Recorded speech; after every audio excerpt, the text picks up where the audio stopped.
한도윤은 그날 아침까지만 해도 평범한 28세 청년이었다. 아버지가 운영하던 작은 건설업체는 비록 크지 않았지만 가족을 부양하기에는 충분했다. 성실하고 온화했던 아버지는 도윤에게 있어 든든한 울타리였고 언젠가 함께 사업을 키워나갈 꿈을 품고 있었다. 하지만 운명은 잔인했다. 대형 프로젝트의 부도로 인한 연쇄 파산이 아버지의 회사를 덮쳤고 하루아침에 10억 원이 넘는 빚더미가 쌓였다. 평생을 성실하게 살아온 아버지에게는 감당할 수 없는 무게였다. 도윤아, 아빠가 미안하다. 그것이 아버지가 남긴 마지막 말이었다. 유서 한 장과 함께 세상을 등진 아버지는 아들에게 감당하기 어려운 짐을 고스란히 남겨두었다. 장례를 치르는 동안에도 채권자들의 전화는 끊이지 않았다. 집은 이미 담보로 잡혀 있었고 아버지 명의의 모든 재산은 압류되었다. 도윤은 하루아침에 빈털터리가 되었을 뿐만 아니라 상속 포기를 하지 않는 이상 거액의 빚까지 떠안게 되었다. 취업을 위해 이력서를 넣어도 번번이 고배를 마셨다. 경력도 학벌도 평범했던 도윤에게 현실은 냉혹했다. 하루하루 생계를 위해 아르바이트를 전전했지만 채권자들의 독촉 전화는 날이 갈수록 거세졌다. 언제까지 이렇게 버틸 수 있을까? 좁은 고시원 방에 홀로 앉아 도윤은 천장을 바라보며 중얼거렸다. 세상이 온통 자신을 등진 것만 같았다. 28해를 살아오며 한 번도 느껴보지 못한 깊은 절망이 그의 마음을 잠식해갔다. 아버지를 원망할 수도 없었다. 그저 운이 없었을 뿐이었다. 하지만 홀로 남겨진 현실은 너무나 버거웠다. 도윤은 창밖을 바라보며 막막함에 한숨을 내쉬었다. 7월의 무더운 햇살이 아스팔트를 달구던 어느 날 도윤은 문득 바닷가로 발길을 돌렸다. 숨막히는 도시를 벗어나 조금이라도 숨을 쉬고 싶었다. 몇 시간을 버스에 몸을 맡긴 채 도착한 해변은 평일 오후라 그런지 한적했다. 푸른 바다가 끝없이 펼쳐져 있었다. 하얀 포마를 일으키며 밀려오는 파도를 바라보고 있자니 지친 마음이 조금씩 가라앉는 듯했다. 도윤은 모래사장에 앉아 무릎을 끌어안았다. 모든 걸 끝내버리면 얼마나 편할까. 그런 생각이 머릿속을 스쳐 지나갔다. 더 이상 견딜 수 없을 만큼 무거운 현실에서 도망치고 싶었다. 바다는 모든 것을 삼켜버릴 것만 같았다. 도윤은 천천히 일어나 물가로 걸어갔다. 차가운 바닷물이 발목을 적셨다. 한 걸음, 두 걸음 더 들어가려던 그 순간이었다. 살려주세요. 누가 좀 도와주세요. 멀리서 들려오는 다급한 외침에 도윤은 고개를 돌렸다. 100m쯤 떨어진 곳에서 젊은 여성 하나가 파도에 휩쓸려 허우적거리고 있었다. 깊은 바다 쪽으로 떠밀려가는 그녀의 모습이 점점 작아져 갔다. 도윤은 망설이지 않았다. 자신의 절망적인 상황은 순간 머릿속에서 사라졌다. 옷을 벗어던지며 바다로 뛰어들었다. 학창시절 수영부 활동으로 단련된 몸이 물살을 가르며 나아갔다. 조금만 더 버텨요. 도윤이 외치며 팔을 저었다. 염분기 있는 바닷물이 입안으로 들어왔지만 개의치 않았다. 여성에게 다가갈수록 상황의 심각성이 더욱 선명해졌다. 그녀는 이미 의식을 잃어가고 있었다. 필사적으로 헤엄쳐 그녀에게 도달한 도윤은 한 팔로 그녀를 감싸 안고 해변을 향해 되돌아갔다. 파도는 생각보다 거셌고 두 사람의 무게를 감당하기엔 체력이 부족했다. 하지만 포기할 수 없었다. 간신히 모래사장에 도착했을 때 도유는 탈진 직전이었다. 의식을 잃은 여성을 모래 위에 눕히고 심폐소생술을 시행했다. 다행히 잠시 후 그녀가 바닷물을 토해내며 의식을 되찾았다. 괜찮으세요? 도윤이 안도의 한숨을 내쉬며 물었다. 그제야 그녀의 얼굴을 제대로 볼 수 있었다. 창백했지만 단정한 이목구비의 아름다운 여성이었다. 그 순간 도윤은 깨달았다. 자신이 끝내려 했던 그 바다에서 오히려 누군가의 생명을 구했다는 사실을. 절망의 바다는 이제 희망의 바다가 되어 있었다. 구조된 여성이 의식을 완전히 되찾은 것은 병원에 도착하고 난 후였다. 응급실에서 치료를 받는 동안 도윤은 복도에서 초조하게 기다렸다. 젖은 옷 그대로 앉아있는 그의 모습을 본 간호사가 담요를 건네주었다. 여성이 깨어났을 때 도윤은 그녀가 강서현이라는 이름의 26세 여성임을 알게 되었다. 병원복을 입고 있었음에도 한눈에 봐도 범상치 않은 기품이 느껴졌다. 서현은 자신을 구해준 도윤에게 깊은 감사를 표했고 그의 겸손하고 진솔한 모습에 깊은 인상을 받았다. 이틀 후 도윤이 평소와 같이 편의점에서 아르바이트를 하고 있을 때 놀라운 일이 일어났다. 고급 세단이 가게 앞에 멈춰섰고 정장을 차려입은 위험 있는 중년 남성이 내렸다. 그는 바로 강태식, 국내 굴지의 태성그룹 회장이었다. 강 회장은 도윤이 자신의 딸 서연을 구해준 은인이라는 사실을 확인하고 찾아온 것이었다. 평생을 사업으로 단련된 그였지만 자식에 대한 아버지의 마음은 남달랐다. 자신의 소중한 딸을 구해준 청년 앞에서 그는 진심 어린 감사를 표했다. 도윤은 자신이 한 일을 대수롭지 않게 여겼지만 강 회장은 달리 생각했다. 자신의 안위도 돌보지 않고 타인을 구한 도윤의 행동에서 진정한 인간성을 발견한 것이다. 더욱이 강 회장은 이미 도윤의 어려운 처지를 파악하고 있었다.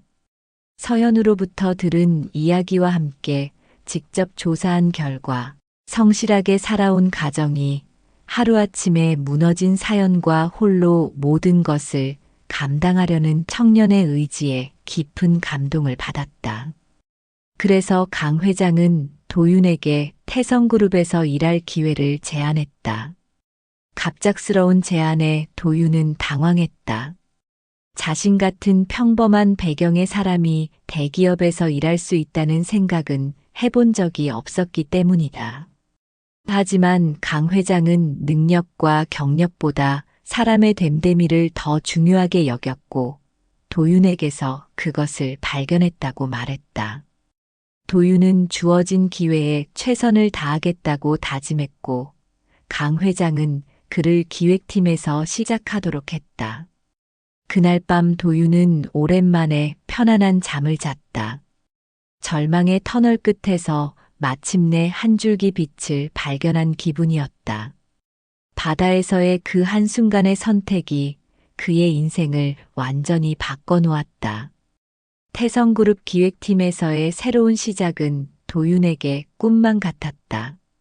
깔끔한 사무실과 체계적인 업무 환경은 그동안의 절망적인 현실과는 완전히 다른 세상이었다. 동료들은 처음엔 회장의 특별 추천으로 들어온 그를 의아해했지만 성실하고 겸손한 그의 모습에 점차 마음을 열었다.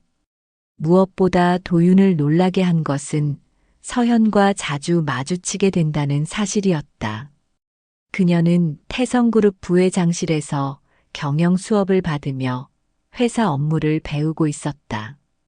우연한 만남이 잦아질수록 두 사람 사이에는 자연스러운 유대감이 형성되기 시작했다. 어느 늦은 저녁 야근을 마치고 나오던 도윤은 회사 옥상 정원에서 홀로 서 있는 서연을 발견했다. 도시의 야경을 바라보는 그녀의 뒷모습에서 묘한 쓸쓸함이 느껴졌다. 재벌가의 딸이라는 화려한 외관 뒤에 숨겨진 고독을 엿볼 수 있었다. 서현 역시 도윤에게서 진실함을 느꼈다. 그녀 주변의 많은 사람들이 그녀의 지위와 재산을 의식했지만 도윤은 달랐다. 그는 한 사람의 인간으로서 그녀를 대했고 그런 자연스러운 모습이 서연의 마음을 움직였다. 두 사람은 점심시간이나 퇴근 후 짧은 대화를 나누며 서로의 이야기를 들려주었다. 도윤은 아버지를 잃은 슬픔과 혼자 감당해야 했던 무게에 대해, 서연은 남들이 정해놓은 길을 걸어야 하는 답답함과 진정한 자신을 찾고 싶은 마음에 대해 털어놓았다. 서로 다른 환경에서 자랐지만 두 사람 모두 각자의 상처와 외로움을 안고 살아가고 있었다. 하지만 이런 감정의 교류가 깊어질수록 현실의 벽은 더욱 높게 느껴졌다. 회사 내에서도 도윤을 바라보는 시선들이 달라지기 시작했다. 회장의 딸과 가까워지는 그를 질투하는 이들, 그리고 신분 차이를 의식하며 곱지 않은 시선을 보내는 이들이 늘어났다. 도윤 스스로도 혼란스러웠다. 서연에게 점점 마음이 끌리는 자신을 발견했지만 과연 자신이 그녀에게 어울리는 사람인지 의문이 들었다. 아직도 아버지의 빚에서 완전히 벗어나지 못한 상황에서 재벌가의 딸에게 감정을 품는다는 것이 현실적으로 가능한 일인지 자꾸만 회의가 들었다. 반면 서연은 그런 도윤의 진심을 믿고 있었다. 그가 자신을 대하는 따뜻한 시선과 진솔한 마음을 느낄 수 있었기 때문이다. 신분의 차이나 주변의 시선보다는 서로를 향한 순수한 감정이 더 소중하다고 생각했다. 어느 날 저녁 두 사람은 회사 근처 조용한 카페에서 마주 앉았다. 창밖으로 내리는 가을비를 바라보며 도윤은 자신의 마음속 갈등을 조심스럽게 털어놓았다. 서연은 그런 그의 모습에서 오히려 더 큰 진실성을 발견했다. 자신의 처지를 냉정하게 바라보면서도 상대방을 먼저 생각하는 그의 마음이 얼마나 귀한 것인지 알 수 있었다. 그날 밤 두 사람은 각자의 마음을 확인했다. 현실의 장벽은 높았지만 서로를 향한 감정만큼은 부정할 수 없는 진실이었다. 두 사람의 감정이 깊어져 갈수록 주변의 반발은 더욱 거세졌다. 회사 내부에서는 도윤이 회장의 딸에게 접근하기 위해 의도적으로 구조 상황을 만들었다는 악의적인 소문까지 돌기 시작했다. 일부 임원들은 강 회장에게 직접 우려를 표하며 도윤과 서연의 관계를 문제 삼았다. 더욱 큰 시련은 외부에서 찾아왔다. 경쟁 그룹의 언론 플레이로 인해 도윤의 과거가 자세히 파헤쳐졌고 아버지의 자살과 막대한 빚 문제가 대중에게 알려지게 되었다. 연일 터져나오는 기사들은 도윤을 기회주의자로 몰아세웠고 서현과의 만남조차 계산된 행동이었다고 왜곡했다. 이런 상황에서 도윤은 깊은 번민에 빠졌다. 자신 때문에 서현과 강 회장이 곤란한 처지에 놓이는 것을 견딜 수 없었다. 결국 그는 스스로 회사를 떠나기로 결심했다. 서연에게는 차마 말하지 못하고 조용히 사표를 제출한 후 모든 것을 정리하려 했다. 하지만 서연은 도윤의 마음을 이미 알고 있었다. 그녀는 아버지를 찾아가 자신의 진심을 전했다.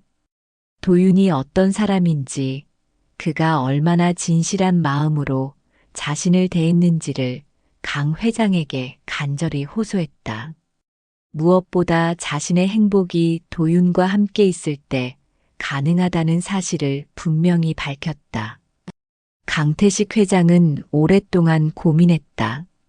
기업인으로서는 주변의 우려와 여론을 무시할 수 없었지만 아버지로서는 딸의 행복이 가장 소중했다. 더욱이 그는 도윤이라는 청년의 본질을 정확히 파악하고 있었다. 바다에서 보여준 그의 선택과 지금까지의 성실한 모습은 그 어떤 소문이나 추측보다도 확실한 증거였다. 결정적인 순간은 도윤이 마지막 인사를 위해 회장실을 찾았을 때였다. 강 회장은 떠나려는 도윤을 붙잡고 진솔한 대화를 나눴다. 그는 도윤에게 외부의 시선이나 소문에 흔들리지 말고 자신이 옳다고 믿는 길을 걸어가라고 조언했다.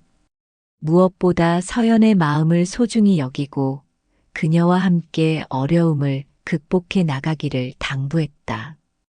그날 이후 강 회장은 공개적으로 도윤을 지지한다는 입장을 밝혔다. 기자회견을 통해 도윤의 인품과 능력을 인정한다고 발표했고 두 사람의 관계를 축복한다는 뜻을 전했다. 회장의 확고한 지지에 그동안 숨죽이고 있던 회사 내부의 분위기도 완전히 바뀌었다. 마침내 모든 오해와 장벽이 걷히자 도윤과 서연은 공개적으로 관계를 인정할 수 있게 되었다. 도윤은 더 이상 과거의 아픔에 사로잡히지 않고 당당히 미래를 바라볼 용기를 얻었다. 서현 역시 자신이 선택한 사람에 대한 확신을 가지게 되었다. 어느 가을 저녁 두 사람은 처음 만났던 그 바닷가를 다시 찾았다. 석양이 물드는 바다를 바라보며 서연이 도윤의 손을 잡았다. 절망의 바다였던 그곳은 이제 희망과 사랑의 바다가 되어 있었다. 도윤은 서연의 눈을 바라보며 속삭였다. 이제는 함께라서 무엇도 두렵지 않다고, 어떤 어려움이 와도 함께 극복해 나갈 수 있다고. 두 사람은 손을 맞잡고 새로운 삶을 향해 걸어가기 시작했다. 그들 앞에는 행복한 미래가 기다리고 있었다. 오늘의 이야기가 즐거우셨다면 구독과 좋아요 부탁드려요.